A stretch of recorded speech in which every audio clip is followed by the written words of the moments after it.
Ratu Hijau merupakan puteri sulung kepada Sultan Mansur Shah yang memerintah Kerajaan Melayu Islam Patani. Patani suatu masa dahulu dikenali sebagai Langkasuka. Malah kebanyakan pakar sejarah dan ahli akademik mengakui bahawa Langkasuka dan Patani merupakan tanah jajahan yang sama. Setelah kemangkatan Sultan Mansur, Sultan Bahadur diangkat sebagai pengganti baginda. Tempoh 20 tahun Sultan Bahadur memerintah kerajaan Patani penuh dengan ketidakstabilan dan kekacauan politik. Ramai yang tidak berpuas hati dengan pelantikan baginda sebagai ketua pemerintah. Perebutan kuasa dan pengkhianatan melibatkan kerabat diraja bersama pembesar-pembesar yang tidak sukakan baginda bernatijahkan kepada komplot untuk membunuh Sultan Bahadur. Akhirnya, pada tahun 1584 Masihi, Sultan Bahadur mangkat dibunuh hasil daripada pengkhianatan dan komplot yang dilakukan. Kemangkatan Sultan Bahadur memerlukan kepada pengganti. Ini kerana keadaan kerajaan yang kucar-kacir akan memudahkan pihak musuh, terutamanya daripada Siam dan Eropah, untuk menyusup masuk serta menakluk negara.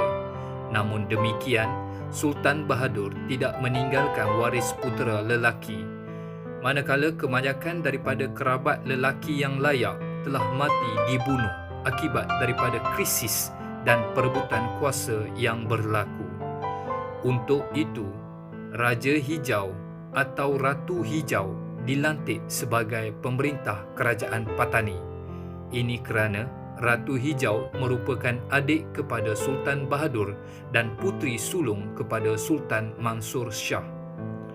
Pada awal pemerintahan Ratu Hijau, masih ramai pembesar yang gilakan kuasa, tidak berpuas hati dengan pelantikan baginda. Ini kerana ianya telah melanggar tradisi pemerintahan yang dikatakan hanya orang lelaki yang layak untuk menjadi raja atau pemerintah. Disebabkan isu ini, sekali lagi berlaku pengkhianatan dan pemberontakan di dalam istana. Antara yang terlibat dengan pemberontakan ini adalah bendahara negara.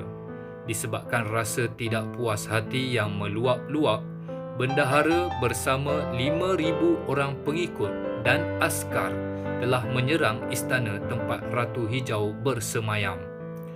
Ketika masuk ke dalam istana, bendahara sangat terkejut kerana Ratu Hijau tetap diam di atas tempat bersemayam tanpa sedikit pun rasa gentar. Melihatkan karisma yang dimiliki oleh Ratu Hijau, bendahara membatalkan hajatnya untuk membunuh baginda. Sebaliknya, memberikan sokongan penuh kepada pemerintahan Ratu Hijau. Antara perkara pertama yang dilakukan oleh Ratu Hijau sewaktu memegang tampuk pemerintahan adalah menyelesaikan konflik dalaman negara dengan segera. Baginda menggunakan kebijaksanaan dan ketegasan dalam menyelesaikan isu pengkhianatan yang boleh berulang dan meletus pada bila-bila masa. Sebaik sahaja mendapat kepercayaan, baginda tidak menunggu lama untuk menjadikan Patani sebagai sebuah empayar yang kaya, terkenal dan makmur. Ratu Hijau dikenali sebagai seorang pemerintah yang mempunyai visi yang tinggi. Baginda juga terkenal dengan sikap suka berdiplomatik.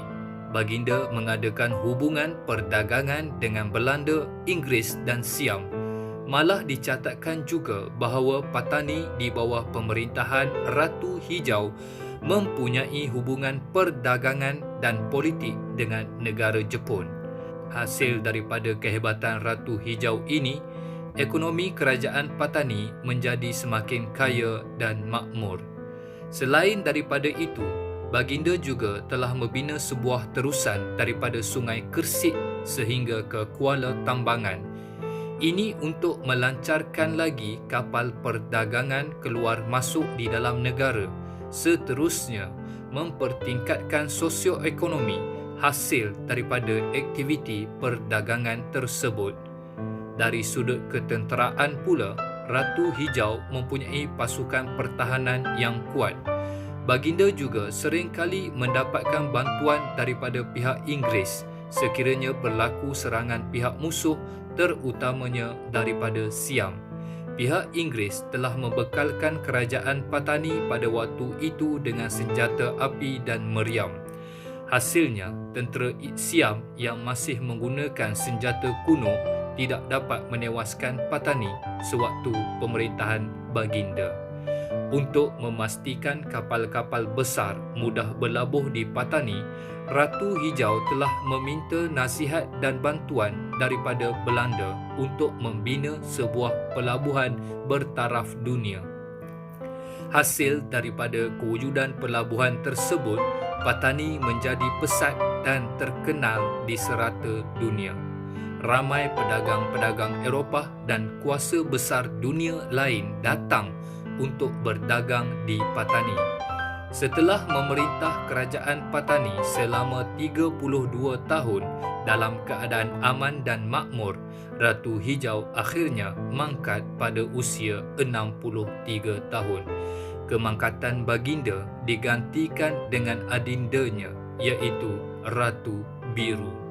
Seorang penasihat Belanda iaitu Van Neck telah menulis bahawa pemerintahan Ratu Hijau adalah lebih baik berbanding pemerintahan raja-raja sebelumnya. Dan ini terbukti hasil daripada kecekapan dan kebijaksanaannya dalam memerintah. Apa pendapat anda? Sila berikan komen di bawah. Kita jumpa lagi pada episod yang akan datang. Jangan lupa like dan subscribe. Sekian, terima kasih.